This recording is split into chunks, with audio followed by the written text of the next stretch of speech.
தானே டீச்சர், தப்பு தானே. இப்போ உங்களுக்கு கால் வலி கை வலின்னா நீங்க வீட்டுல இருந்திருக்காங்க, ஆள் வச்சு நீங்க பண்ணிருக்காங்க. இந்த பிள்ளைங்களா இப்படி பிரிஞ்சு பிள்ளைங்களா வச்ச கால் தடவீங்க டீச்சர்? கால தொடலம்மா, கால தொடவே இப்போ ஒண்ணு வேண்டாம். உங்க பிள்ளைங்களை நீங்க ஸ்கூலுக்கு விட்டுருக்கீங்க, அங்க உள்ள டீச்சர்ஸ் உங்க பேர பிள்ளைங்களை வச்சு கால தடவுனா நீங்க என்ன பண்ணுவீங்க டீச்சர்? விட்டுருவீங்களா? சரி டீச்சர் தடவிட்டு போட்டு அப்படின்னு விட்டுருவீங்களா? விடுவீங்களா? விடுங்க. பிள்ளைங்கள விடுவாங்களா?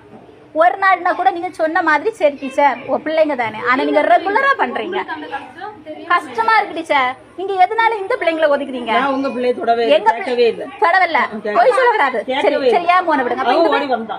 ஒரு நாள் சரியா ஒரு பிள்ளையாவது தடவனா இல்ல, ஒரு நாள் சொன்னீங்க காலு தான் தடவனா, பின்ன என்ன தடவனா? அப்ப இந்த விரல் தனியாவா இருக்கு டீச்சர்? காலோட சேர்ந்து தானே இருக்கு. தடவுனது தப்பு தானே டீச்சர். நீங்க ஸ்கூலுக்கு வந்தா பிள்ளைங்களுக்கு பாடம் மட்டும் தான் சொல்லி கொடுக்கணும், நீங்க பிள்ளைங்களை வேலை வாங்க கூடாது டீச்சர், அது தப்பு.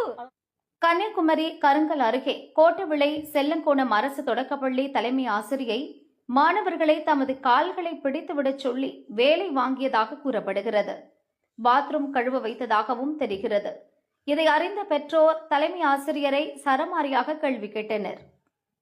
இவங்க ரெண்டு பேரும் சொல்லல, எல்லா பிள்ளைங்களும் சொல்றாங்க, சாட்சியும் இருக்கு. சொன்னாங்களா? சொல்லல. எங்களுக்கு செல்ல யூஸ் பண்ணணும், பசங்க சொன்னாங்க செல்ல யூஸ் பண்ணணும், செல்ல யூஸ் பண்ணா. அவங்க என்ன சொன்னாங்கன்னா எழுது போடும்போது டீச்சர் ரீல்ஸ் பாப்பாங்க. இவன் பயந்து தான் இவனுக்கா பயப்படாத, சரியா?